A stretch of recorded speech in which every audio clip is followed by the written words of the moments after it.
we've had to think about a system to actually do this work for us. We obviously looked at other systems that are out in the marketplace. So we know that there are other budgeting solutions such as the 50-30-20 rule, where 50% is for needs, 30% is for wants, and 20% is for savings. Or we know that there's a zero budgeting rules as well. Or we also know that there are the envelope system, or in our case, we use the jar system, which I'll explain to you in a moment. And then also the other concepts that are out there called paying yourself first. So with all these different types of systems, we looked at those systems and we took the best of those, including our own origin story.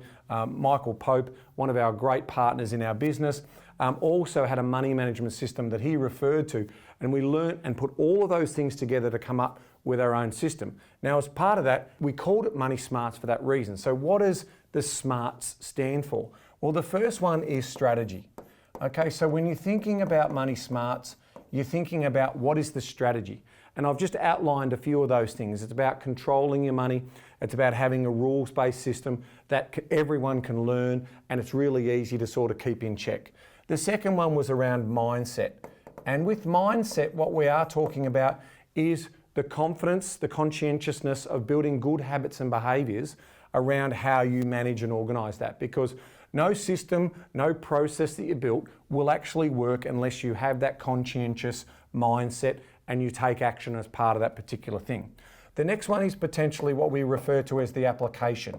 So when you're talking about application, what we're talking about here is how do we bring all these things together?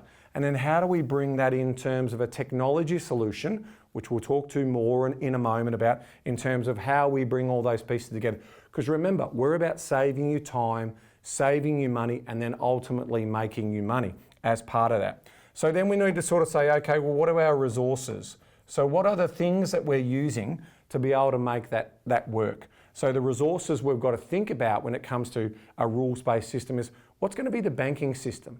What's going to be the platform in which we can set this up? Is it going to be a spreadsheet? Are we going to bring it online? Are we going to have all of those types of components together? And so we put that together. And then the next one I wanted to refer to is what we call our timeline. So ultimately, like anything, time does not stand still.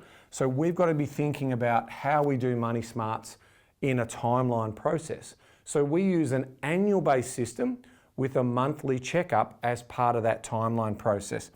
And the final thing, that is what I've been referring to quite often through this presentation, is surplus. The system's got to be designed to trap money. Too often we see in households where they've just got irregular spending or regular spending, and they can't get on top of those types of things. So we want to take out this idea of some of this sort of regular spending in terms of this wasteful spending that happens.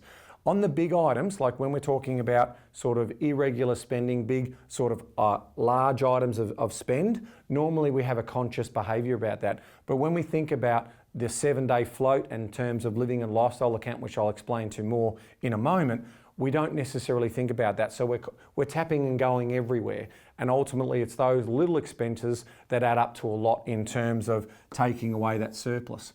So that's why we refer to the system as MoneySMARTS. It's strategy, mindset, application, resources, the timeline that we want to run, and ultimately the surplus that we want to capture.